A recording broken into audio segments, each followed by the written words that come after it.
Alright, today I want to talk about getting mobile power out in the field when you're working.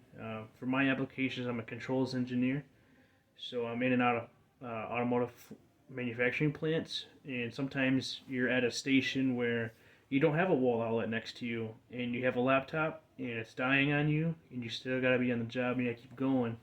So one of the things that I've come across, and I kind of got this set up working pretty well right now, is in my tool backpack I carry a Craftsman drill battery, like their normal 20-volt batteries, with their power inverter on top. So when you open this guy up, let's make it to open up.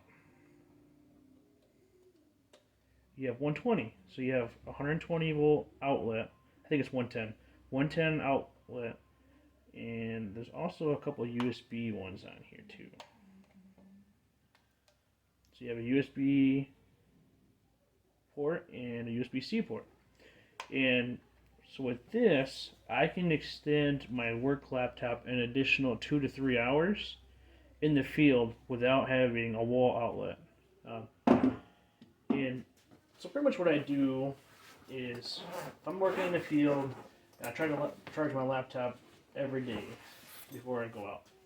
So I'm in the field, I don't have anything hooked up. I can last 2 hours or so on the laptop's internal battery, but once that starts going down, I need to keep going sometimes. You know, you're on a machine that's down and production's king, so you got to get back up and running.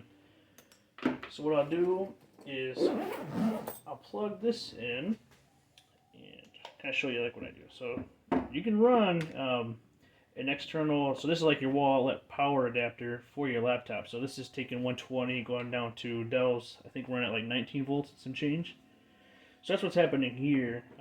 This really isn't efficient because now you have a power loss going from DC to AC, AC down to DC again, back into the laptop. So you're going to have power loss there. But you can push a lot of wattage here. So this puts out, if you look on here, 150 watts, and this is 120 watt power supply or so. So I can take every bit of what this can put out, push all that juice in there, and yeah, I have a power loss, but I can push it fast enough to get this charged up and then keep going again. Now another thing I'm kind of playing around with is I could run off of the USB-C port on here and do a USB-C to USB-C on the side of the laptop over here and run and power up that way. That'll be more like a trickle charge, so maybe I could do that. It might not be sufficient and I'll still go downhill, but maybe if I know this is what I'm going to be doing, I run the laptop the whole time trickle charging it and just let it slow down on using the battery. But that's something I got to experiment with yet. But I can definitely do this process. I've done this several times. Like I said, there is a power loss there, but it's not that big of a deal.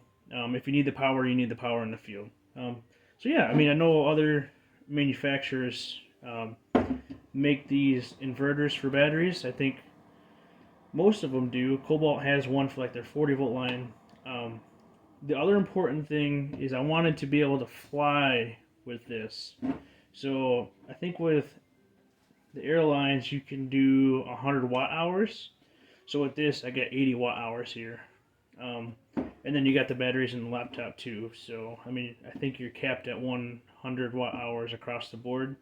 So I can fly with this and use power when I'm at the airport, and I can charge my phone or something off of this too.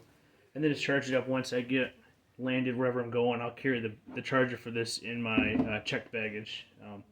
That's one thing that's important here. If you go to other manufacturers, just make sure that if you want to fly with it, you're meeting that power, you're under that power limit. So this is a nice setup. I just wanted to kind of show, like, if you're doing something like this where you're in the field and you need power, you can do something like this and extend your stay.